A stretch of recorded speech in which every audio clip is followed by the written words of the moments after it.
Hello and welcome to the Addicts Anonymous podcast. I'm your host, Jamar. Today is episode 78, and today we are going to be interviewing Aamir T. How you doing, Aamir? Hi, how are you? I've had better days, but it's still one of the better days I've had in a while now. Good, we'll talk Um, about that. So let's dive yeah, in here and get the party started, as I say, and let's talk about your childhood and growing up. my childhood. So I grew up in a city called Karachi. It's in Pakistan. Um, as far as I remember, my childhood it's pretty good.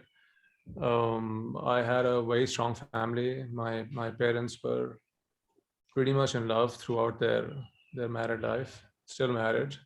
Oh, that's great. Um, Yeah, I've always seen them always loving each other.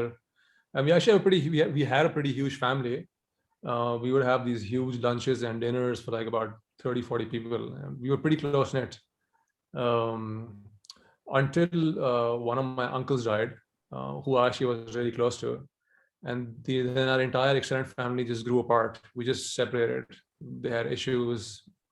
Just it was like my grandfather and my uncle kind of held the family together. And once they both died, it's just the entire family just disappeared. So the only people that was left was so I have four brothers. I'm a twin, and I have two other brothers. My twin was actually born 1.5 pounds. The doctors gave up on him, and they said that there's no way to survive. But he made it completely fine. So at the end, it was just my parents and us four brothers who were left with our family. We would not connect to anybody. Um, Was that hard on my you with the separation? Did that mess with you at all? um, I just felt that we lost a big part of people who I used to hang out with. Because growing up, so my parents were extremely controlling. Let's put it that way, like and strict.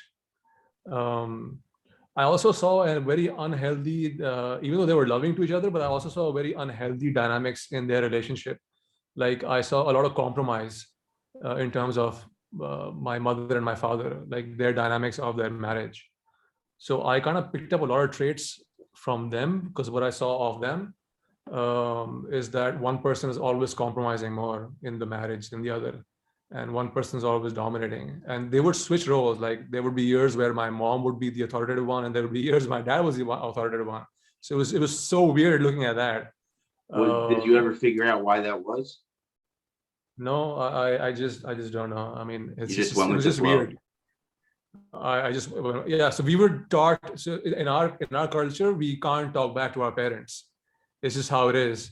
If they have said something, it is the end. You can't even argue with them. It's just how it is. That's just how we were brought up. So I mean, um, I just couldn't ever say anything to them. So I started developing a coping mechanism of just shutting down every time they would like have an argument with me, or like I would not get my way. I would just shut down. That was just my coping mechanism for them. That's what I developed, and that led on to my marriage. And I'll get on to that much later on. So my family was pretty good. I mean, my father was pretty well off. I mean, I was allowed to do whatever I can, but in my own house, I was not allowed to step out after a certain time. Like after 7 o'clock, no way, you can't go out. So I would have like 15 friends over all the time for like years on years, for like 24 hours. They didn't care. As long as it's in their house, they couldn't care what the hell you're doing. I would be smoking pot, I would be doing whatever, but in the house, it's fine. Not outside the house. So it was very controlling. Instead, it was like this weird control they needed to have over the brothers. They just wanted to know Anyways, what you were doing at all times, it sounds like. yeah, all the time, all the time. And so yeah, and my parents were separated for a month in when I was a kid. My dad just one of these days just got up and just flew off to Miami. I never asked my mom like why it happened. It just kind of got left off in the past. It just kind of happened. He just got up and left. All I remember was that we had to move from our house and go to one of our aunts and stay there for a month. And when I asked my mom where's dad, and she would just say that he's gone for a business trip. but I knew something was wrong, but we never spoke about it. But he came back though after a month, but we never spoke about it.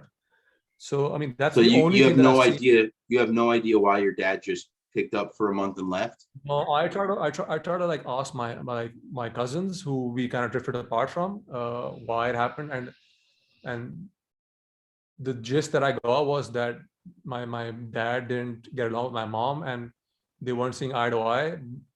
But I also felt like there was another girl. I don't know. I actually don't know. I have no idea. I just kind of got left in the past. I mean, I just never brought it up with them. Yeah. Um, um, so yeah. So I mean,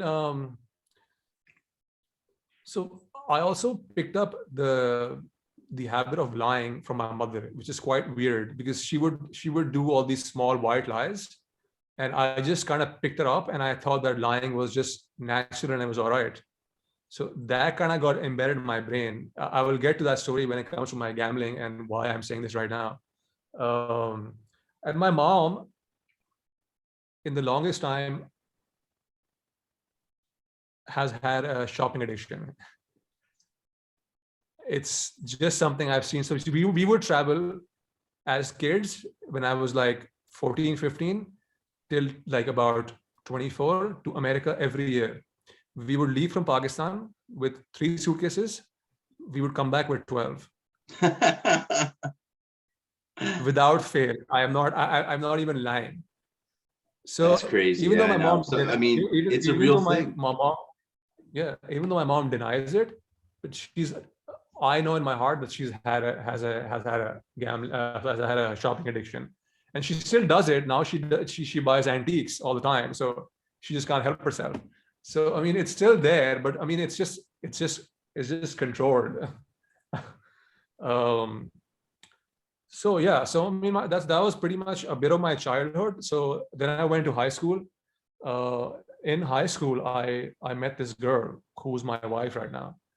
Oh wow. We met in class 9. We met in class 9. Yeah, so this is where the story starts. We met in class 9, and the first time I met her, I just remember so clearly. I saw her and I was like, this is the girl I want to marry, and this is who I want to be with, even though she was dating somebody else at that time.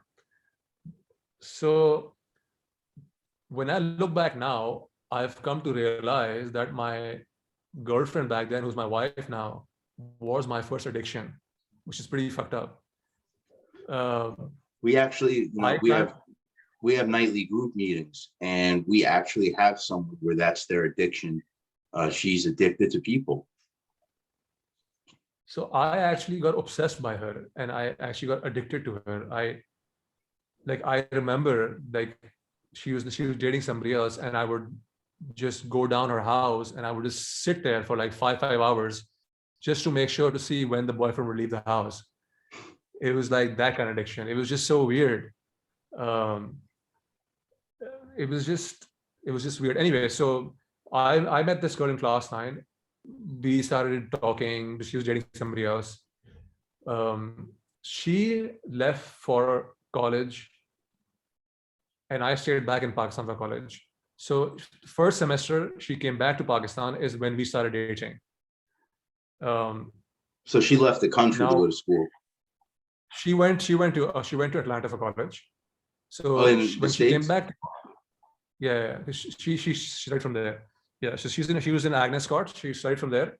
And so after the first semester when she came back is when we actually formally started dating, and we had a long distance relationship for almost 4 years. During that time, now I didn't understand how to like make sure that I keep this girl.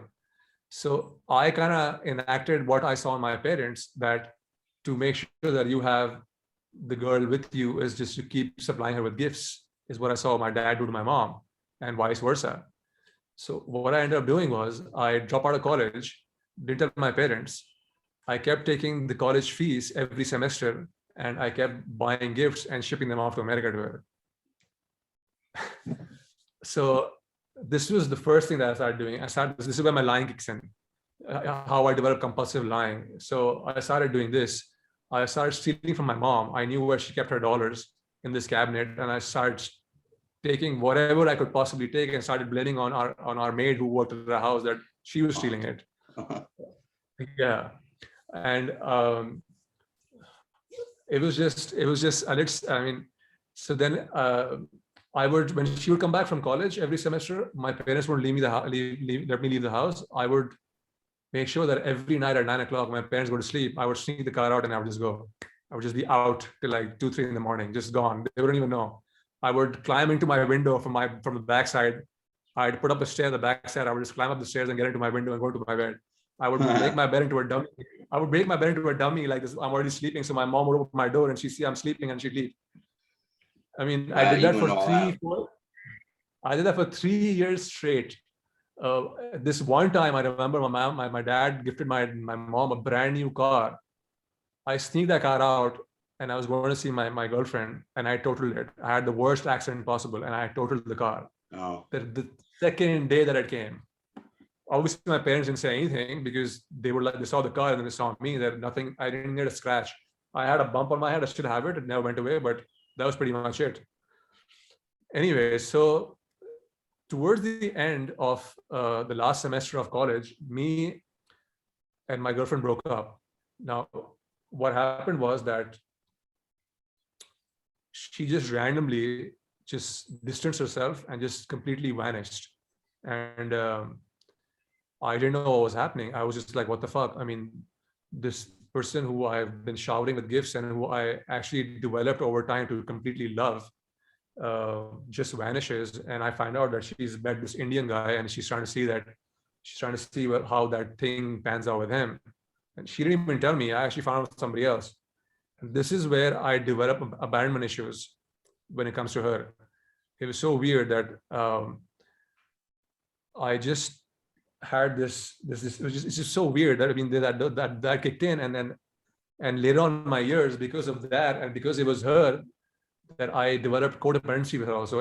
I'm gonna get it was just like a series of events. Anyway, so she started seeing somebody else, and it was like that semester was like one of the most messed up years of my life. I remember, but then she came back to Pakistan because her mother asked her to come back. She never stayed in America.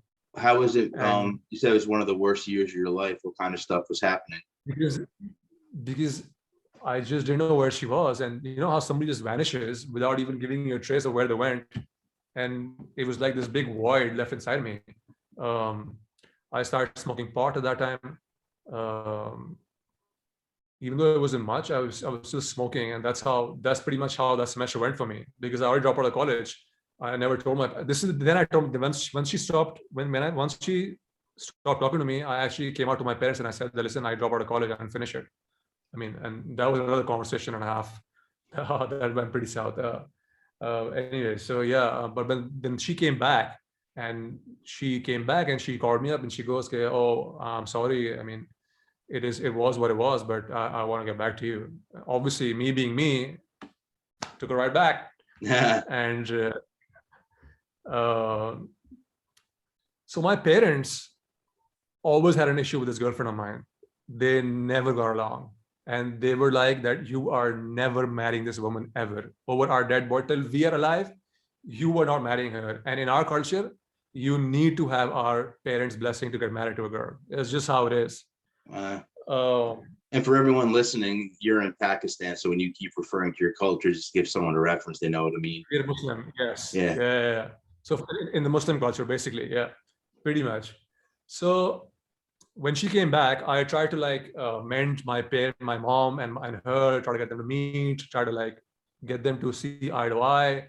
But there was always friction. There was always fighting. It just would not stop. It was just never to the end. And then there came a point where I remembered that day so clearly that I was so fed up. I just went to her house and I said that I'm just so fed up and I'm done and this is it. I can't do this anymore. So I'm just leaving you.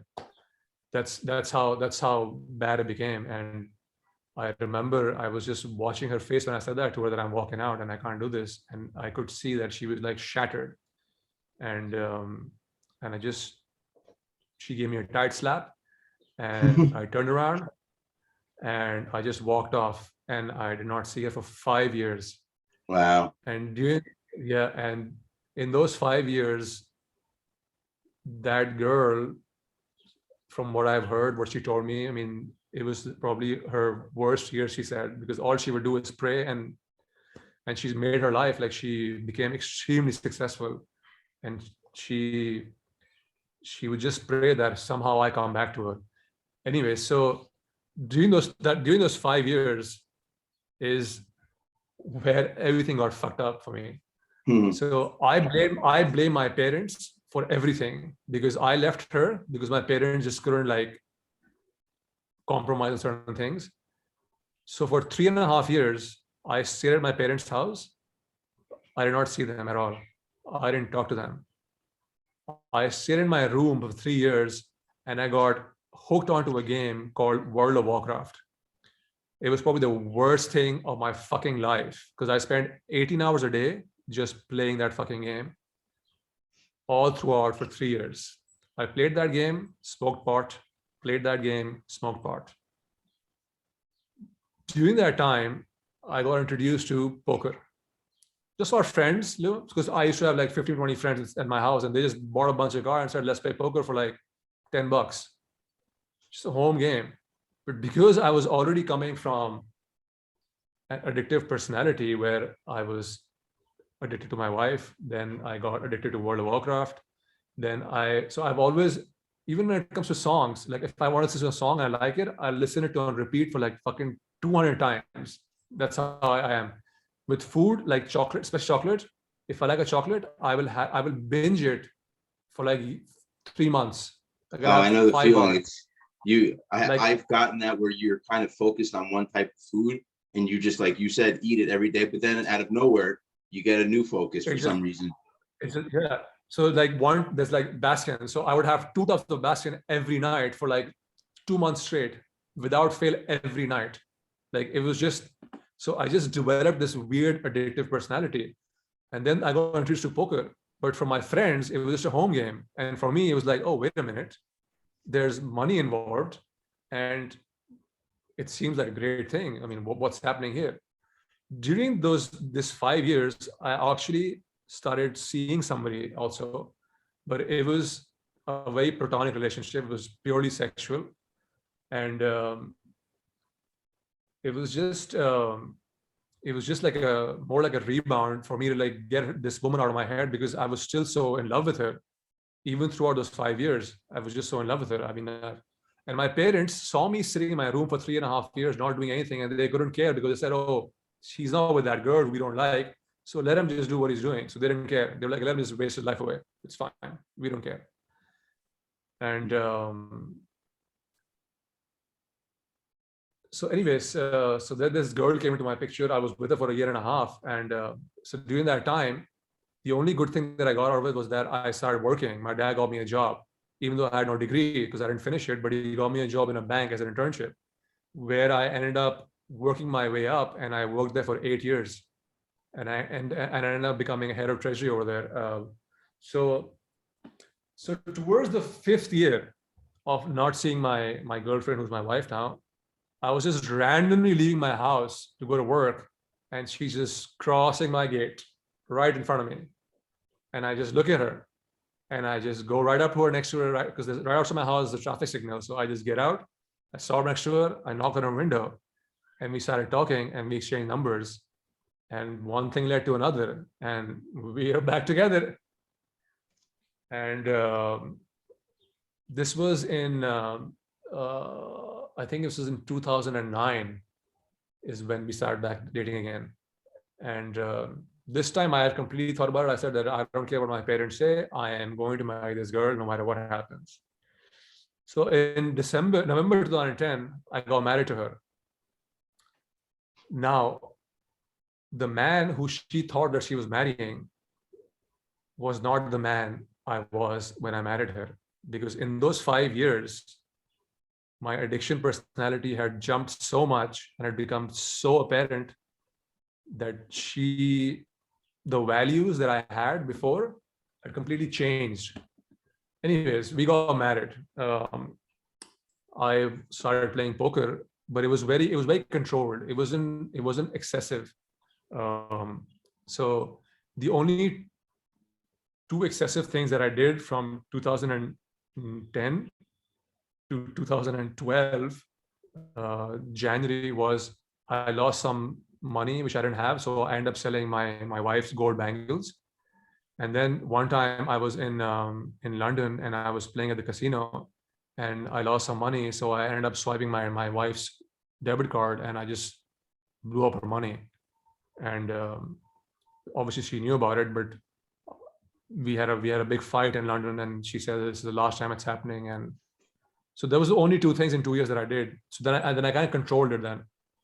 So in 1st June 2012 was when my son was born. So after he was born, it was a complicated pregnancy. My wife had to be bedridden for like 7-8 months. During that time, I was living at my parents' house, but obviously my wife and my parents kept fighting all throughout. So we decided to leave my parents' house and get a place of our own. So we moved out. So from 2014 to 2012 to 2014 Feb, I was still working at the bank. So in 2014, my wife says to me that, listen, you're working at this bank and you're not earning that much money. I make like 7 times more than what you do. I have all this money saved up. Why don't you start a business? I was like, okay, sounds like a good idea. I actually always wanted to get into the food business. So we ended up thinking of starting a restaurant. So we got another partner. So March 2014 was the last year that I worked. I quit my job in March 2014, and my restaurant opened up on March 2015. So from March 2014 to March 2015, I had this lump sum of cash to build this restaurant, which I did build, but I also used some of that money to play poker. But during that time, my wife got pregnant again, slightly complicated. So during this time, my poker was very small, but it was not that big. So she got pregnant. Her delivery was on 1st of December 2014, December 2014 first. I checked her into the hospital on 30th November. I was with her till 3:30 in the morning, and she had a baby heartbeat monitor on her. And the doctor had came in, called all the nurses and told her that, listen, the baby is moving a lot, so this baby monitor will not leave the stomach until the delivery in the morning at 7 o'clock, 8 o'clock. I left the hospital at 3:30, and I told my wife, listen, I'm really tired because I've been at the restaurant trying to do the stuff before the launch, and I'm going to go home and take some rest, a couple of hours, and I'll be back at 7. I remember this day so clearly. At 7 o'clock, I get a call from my wife saying that the baby monitor is not on me and I don't feel the baby. So I just rushed to the hospital, and when I get there, she's already in the operation theater for a C-section, and the baby died. Sorry to hear that.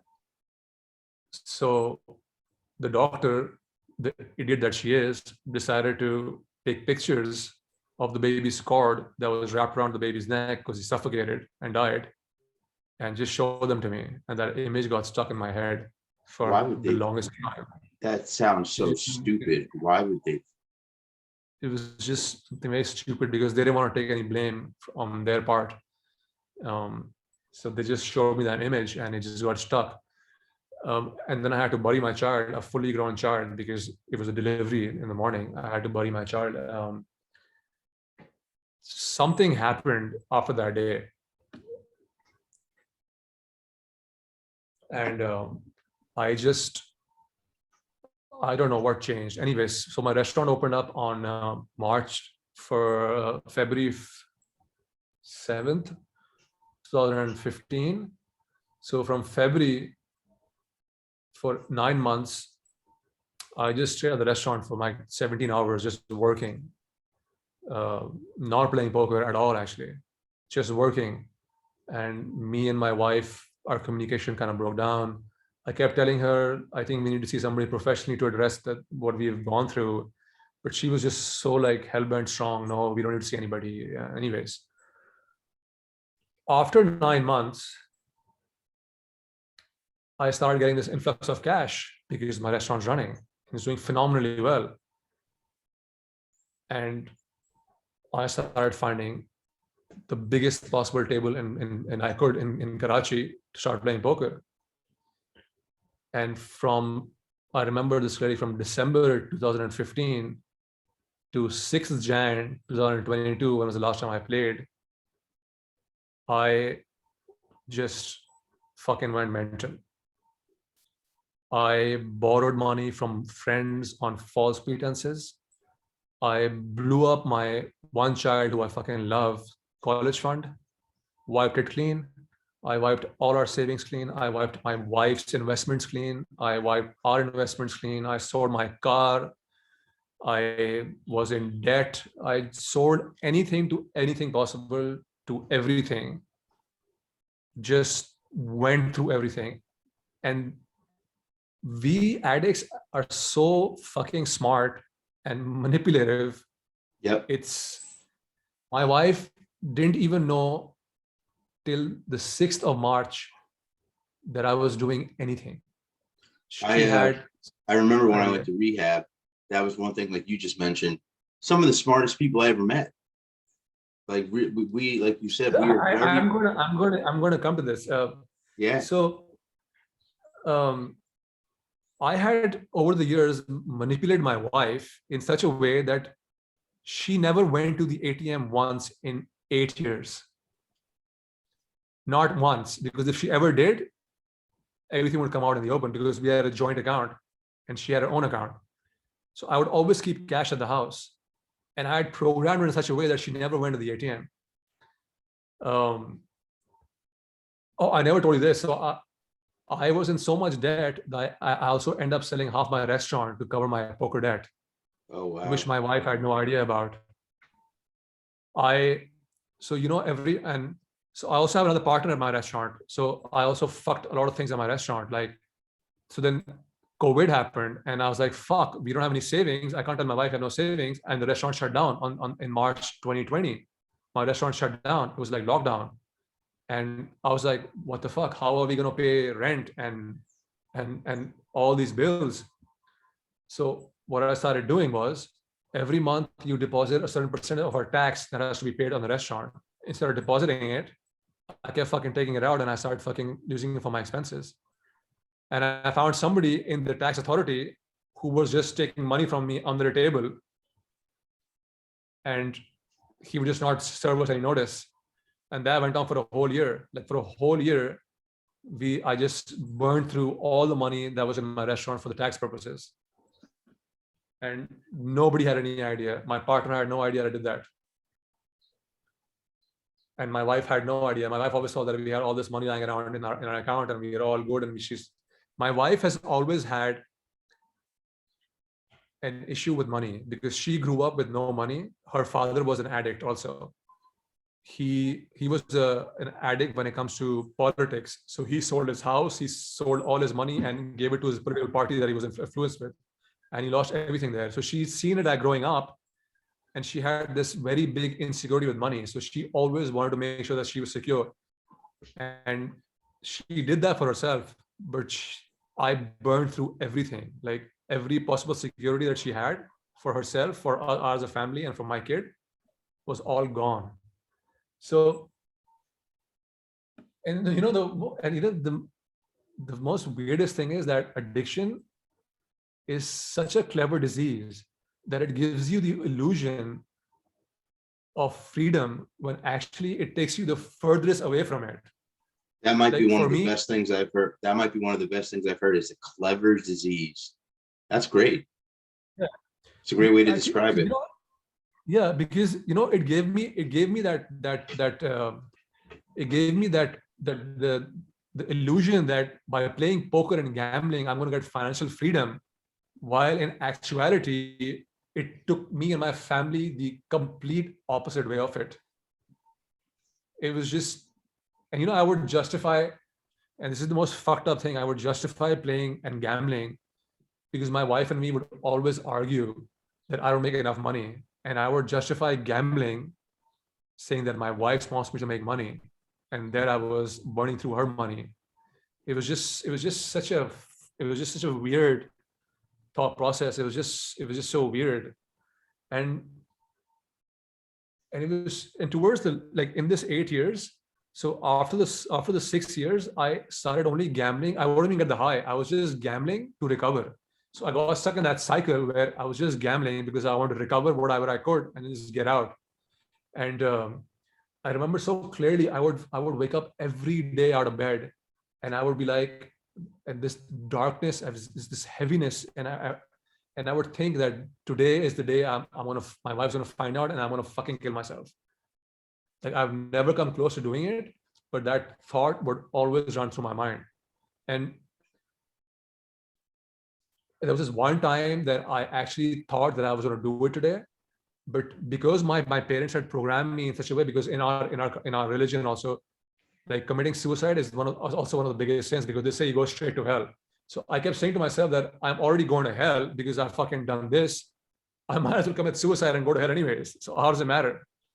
So I was trying to rationalize it, but I just never got down to that point. It was just so weird. Anyway, so yeah, so then COVID happened, and so in COVID, um, I stopped playing for like 8 months, and this is where the weird part is. I stopped playing for 8 months, and so looking back, I realized that I stopped playing. I was like physically clean from poker, but I was mentally not clean. It was still in my head. So it's so weird, because I thought that, 7 months I've not played, I will not touch poker again. But just when COVID started ending again, my wife lands a job which would change the trajectory of our family completely. And my restaurant opened up again. And all of a sudden, I have this influx of fucking cash coming out again. And I start gambling from exactly where I left off. But in 2 weeks, I went to almost 100 times of what I should be gambling at. It just became such high stakes. It was just ridiculous. And I think like Jan 21 to like 6 Jan 22, I burned through whatever my wife made again. It was just so fucked up. If I had not, I would have recovered whatever I'd lost. I mean, that's what I'm talking about. It was just so messed up. But obviously we are so manipulative. It's just how we are as people. I mean, anyway, so 6th Jan is when I just stopped playing, is because I started having massive anxiety attacks. Like I stopped sleeping. I would just get up in the middle of the night. I started getting up at 3. I just remember that I started praying a lot. And I would just pray to God that, God, please, I mean, I need to get out of this mess, this thing that I've done to my family. I need to show me something. What do I do? What do I do? And nothing. Like, I would just not know anything. And this one day I remember that I was on my prayer mat, and I just got up. I picked up my phone, and my wife was traveling to Turkey. And because my wife thought that we had all this money, so she said that, I'm going to Turkey. I want to go to a shopping spree. And when I come back, I want to throw a big party for our friends. And I'm like, fuck, where is this money going to come from? Because I don't have it. She thinks I have it, but we don't have it. So I picked up the phone. I end up messaging my wife's best friend's husband. And I message him and I say that, listen, I need this much money, and I'll give it back to you next month. He messaged me back saying, okay, let me think about it. And then I just forgot about it. It was like 2 weeks. It was like about 2 weeks that passed, and I forgot about it. And so I forgot to tell you, my wife developed adult onset asthma, like really bad asthma. So she suffers from that too, while she's providing for the family and keeping everything together. So this one day, my wife was having a really bad asthma attack, and an inhaler finished. And I had gone to the store. I rushed to the store to get an inhaler. And while I was going to the store, my phone's ringing and she's calling me, and I pick up and I said, listen, I know it's pretty bad. I'm just coming. I'm getting it. And she goes to me, listen, I need to ask you something. I'm like, yeah. She goes, did you ask my best friend's husband for money? And for 2 minutes, I was like blank because I forgot about it. And then I remembered that, fuck, I had messaged him and I completely forgot to follow up with him. So he ended up telling the wife, And the wife ended up messaging my wife, asking that, are you guys okay? I mean, Aamir asked my husband for money. So when she told me this, I just hung up the phone and I'm rushing home. And while I'm rushing home, in my head, I'm making up a lie to say to her to cover up the story. And I made up a lie, and a fucking believable lie. So when I got home, I told her that my brother needed money or somebody needed money in Dubai because they lived in Dubai. And to transfer money from our account to their account, it takes 2 weeks. So I was going to ask him to transfer it and then I'll send it to him later. And she actually fucking believed me, which is the most fucked up part. And she believed me and she said, okay, but I still think that you shouldn't have asked him. So we got into a fight kind of, and I was trying to manipulate the whole bloody fight. And she goes, listen, why don't you just go to your parents' house for the day and come back tomorrow? Now, I left in such a hurry that I forgot to leave cash at the house. And because she was fighting with me and she needed money, she ended up going to the ATM. And I have saved the picture because she put her card in and she put a very minimal amount, I would say about $20, not even that. And it said insufficient funds. And then she put our joint saving accounts debit card in. She did the same thing and it said insufficient funds. And then she took a picture. I have that image saved because I want to remember for the rest of my life. I have that picture saved. She took the picture of both the receipts and she sent me a message, and at the bottom it said, where the fuck is our money? And at that point, I knew that I could not lie anymore. And this was it. And then I just... So I guess you could say that was your rock bottom. Oh my God. I mean, I shut my phone. I was so scared I shut my phone. So she ended up calling my mother 100 times. And then probably on the 100th time, I said, okay, listen, now I just need to face this. It is what it is. And I just picked up the phone and I can't tell you, she was numb. Like she was not even reactive.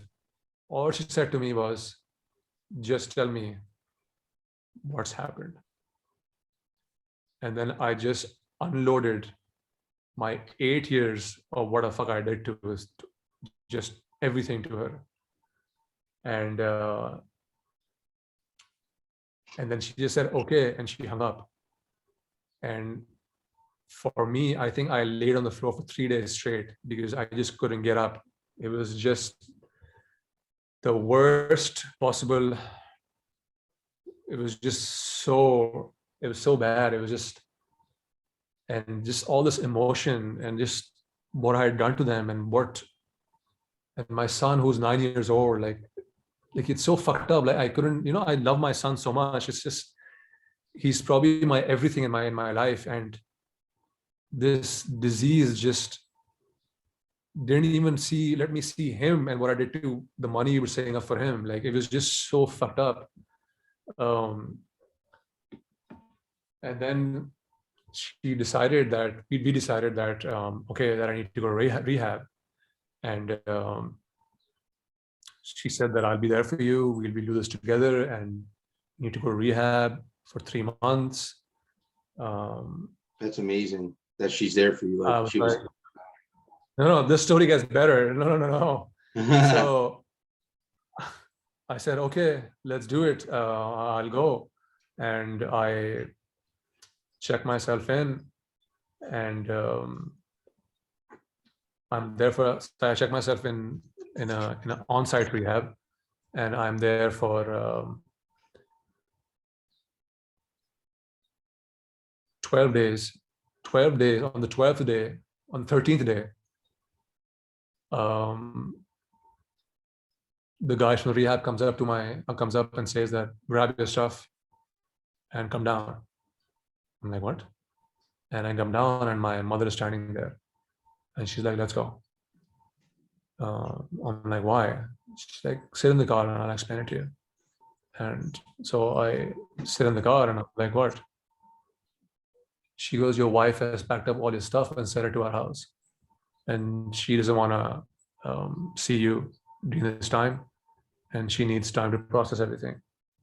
So I'm like, fuck, like I went to this rehab on the pretense that I'm going to get better and this family will stay intact. And and she'll be there when I get out.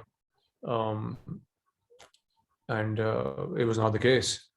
Anyways, we exchanged a few messages, and she said that she doesn't know how to process everything, and she's like devastated, obviously, which is completely understandable because of what the fuck I did. And so then after 3 days, I decided that, okay, I still need to do this for myself. If I still don't have my wife and my kid on my side, but I still need to do this because I don't want to be ever in a position where I get back to that thing. Because even though I knew that there was such a big shift in me after that rock bottom, that I just knew that in my heart that I would never want to go back to that position where I feel like that again, because I know how I got out of bed every day. It's just so fucked up. It's just so weird. It's just, but it was really hard to process that she did that, and she just completely sent everything in like bags off to my parents' house. But I mean, I kind of understand that we as addicts, we just devastate the people we love around us. It's just how it is, and we just don't see it until we hit rock bottom. And anyway, so then I decided to go back to rehab, but I ended up going to a different rehab. So I was there 7 days again on site, and they did all these evaluations, and then they gave me a whole report, and they said that, listen, you don't have a history of self-harm, and you don't do no drugs, you don't do any alcohol, so we don't see the reason for you to be on site. So they shifted me to off site. So I go every morning at 10:30, and I'm there till like 4 o'clock, and I do all the big book and the 12 steps. 12 steps for me has been the most humbling process. I think it's just one of the most amazing things for an addict, I think. I'm on number 9 right now. I mean, almost finished with 8, and I think I have to make amends with all the people that I fucked in this process. And most weirdest thing is that, I mean, if you're not honest to yourself, this never works. It just doesn't work. It's such an honest program. It won't work if you're not honest. And it's the honesty that gives you the realization of not going to relapse. For me, I feel like that's what it is. So going back to the assessment, yeah. So the assessment, then I finally came home and I ended up reading it, and the assessment said that my IQ is 65% better than anyone they've ever come across. It was quite funny reading that, and they said that we've never come across somebody who's so smart. It was so weird just listening to that. But looking back at what I did in the 8 years, only a smart idiot would be able to pull off what I did, because not getting caught and just living that lie. You know, I sent my wife a video because my wife would over the time ask me to show her the bank balances. And I sent her a video of how I would show her bank balances, and she just couldn't fathom how I did it. So I ended up making a video of how I would do it. And it was so clever, like nobody would ever think about it. It was just, if I had just put my mind to something productive, I have no idea where I'd be right now. It's just how it is. Yeah. So, I mean, pretty much that's what my story is. I mean, going to rehab, I've also realized something. There's a huge stigma around addiction. It's just so bad. Yeah. I mean, people think that addicts have it's a character flaw. It's just they think that we're bad people. People don't realize that addiction is a disease. Like and I feel like everyone's an addict in their own ways. It's just how they manifest it. And for some people, it just manifests in the worst possible way. And I also feel like after being through 2 rehabs, is that we don't have the concept of dual diagnosis here. I feel like I had underlying issues which left me to becoming an addict the way I was. Like after, so I end up getting a clinical psychologist also who I'm seeing, and after her assessments, she's come to the conclusion that I have been depressed for the last 8 years and I have no idea about it. And she said that it's one of the reasons why your addiction kept going on for such a long time is is because you've been depressed in certain areas in your life. And I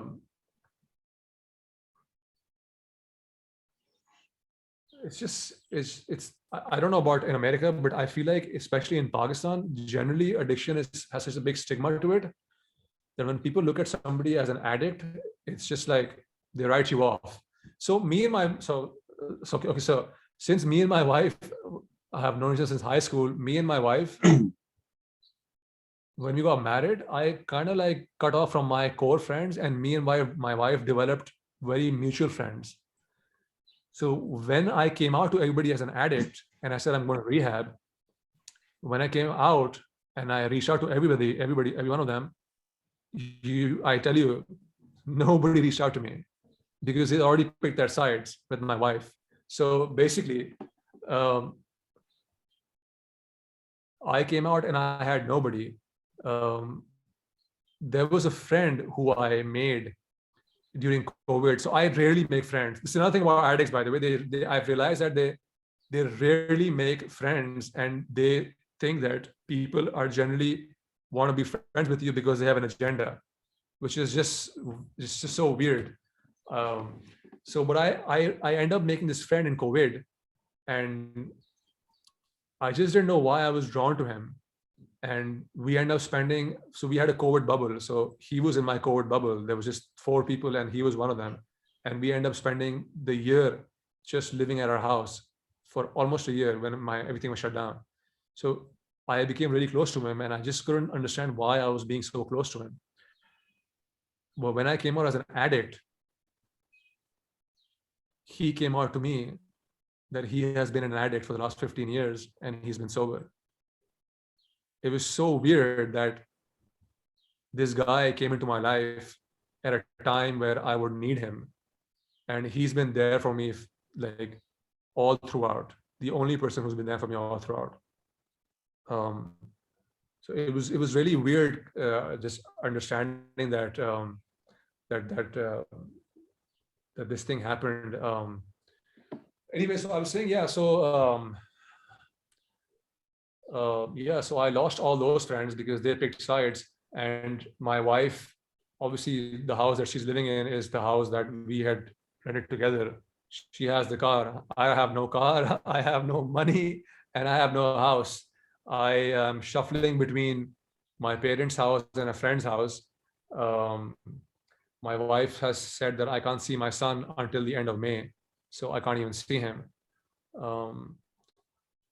Because that's when my offsite rehab finishes.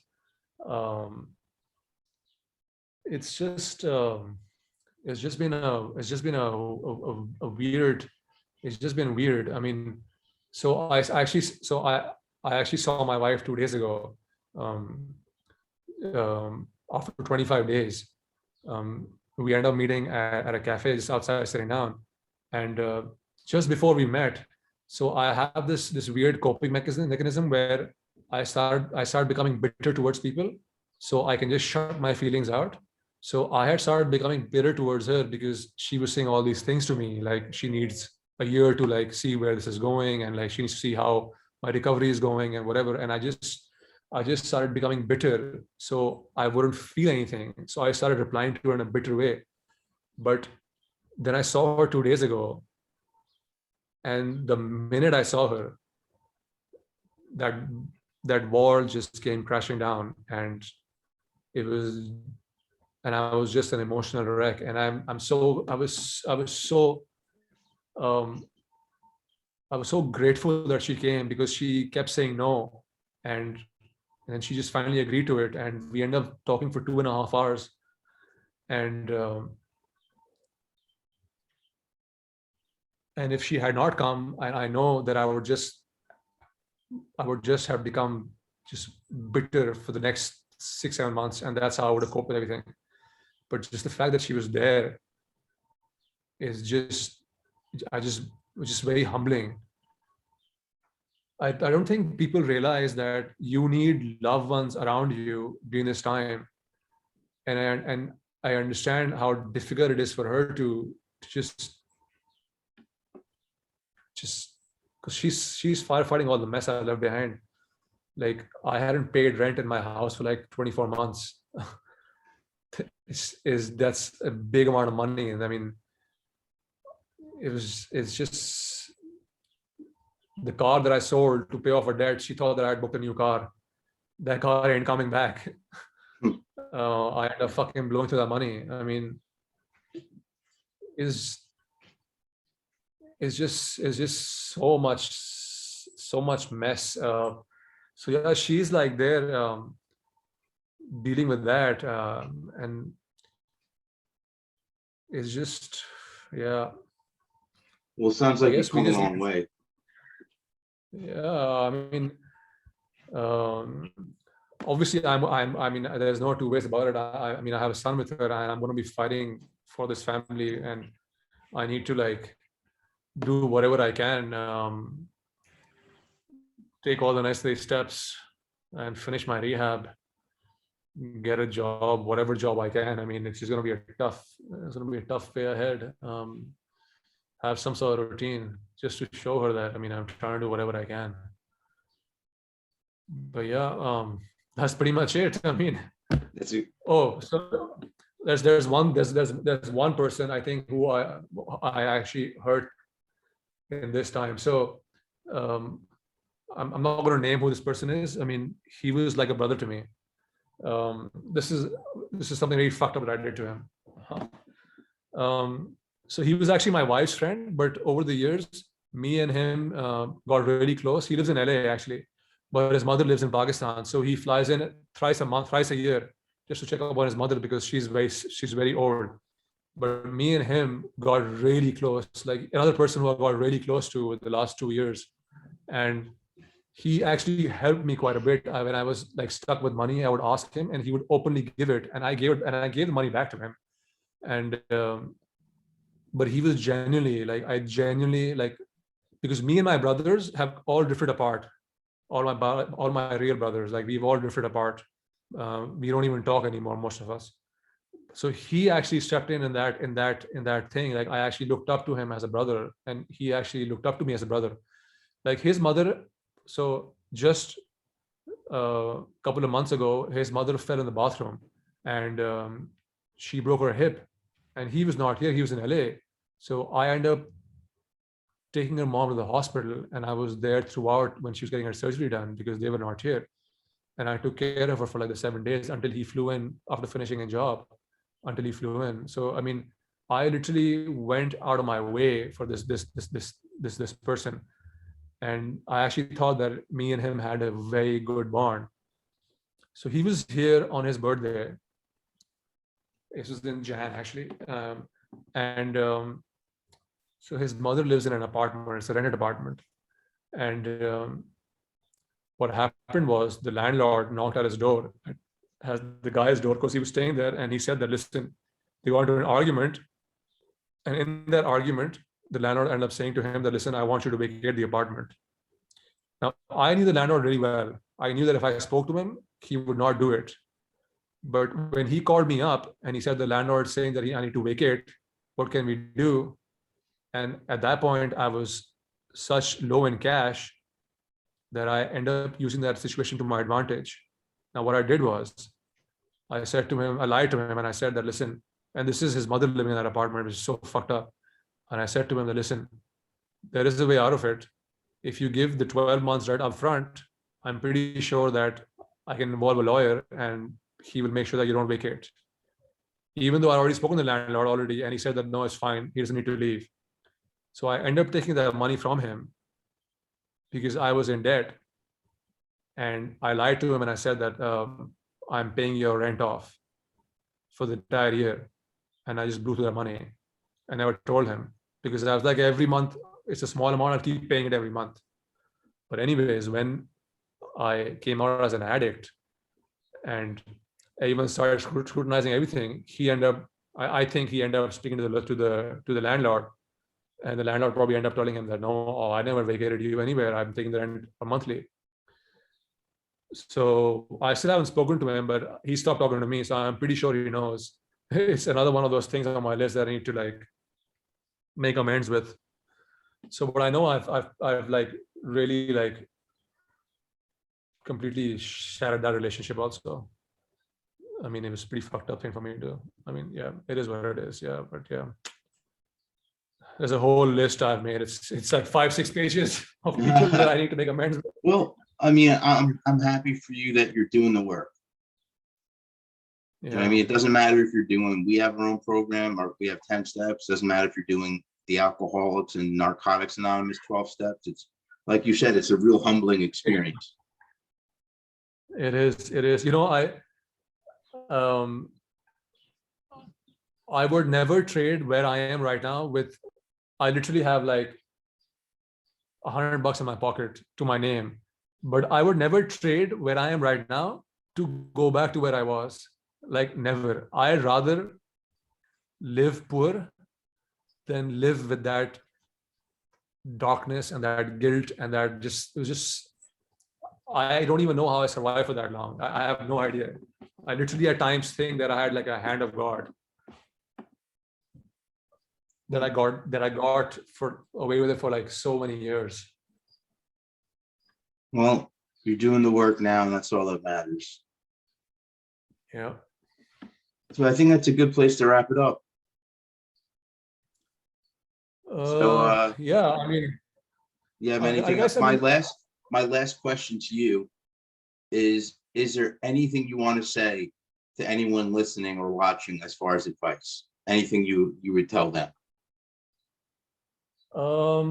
Yeah, I mean, this is what I've learned. I mean, I've learned that you should just go for progress and you shouldn't go for perfection, because I've realized that as many forward steps you will take, you will have plenty that will be backwards too.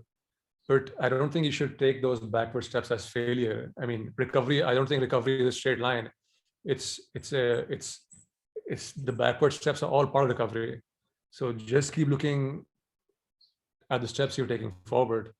But there is, I think there's a message. I hope there are loved ones who are also tuning into this podcast, because I feel like there's a message that a lot of people don't give to the loved ones, like wives, brothers, sisters, whoever is dealing with an addict. I feel like they should just know that at the end of the day, they should just love them for who they are, whether they believe it or not. Just saying that you love somebody, it's a very I just can't explain it. I mean, I feel like I feel like it kind of eases the person's pain and also the person who received the pain, and it kind of creates a way to compensate for the bad feelings that they have towards the person.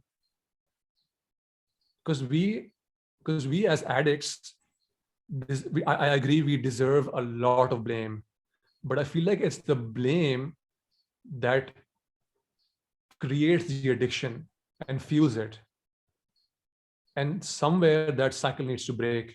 And I feel like it's the loved ones around the addicts that are going to do it. I mean, that's something that I believe. I mean, that's probably it. That's all I want to say. All right, cool. So yeah, do my little sales pitch now. So for everyone listening and watching, if you like what you heard, go below and give us a like. Also subscribe. Check us out on Instagram, Reddit, Twitter. We're all over the place. We also have a Facebook group page where if you go under our events tab, you will see that there are nightly Zoom meetings at 6:30 Eastern Standard Time. And all the information will be there as far as the Zoom ID and password. So that's all I have for today. And until next time.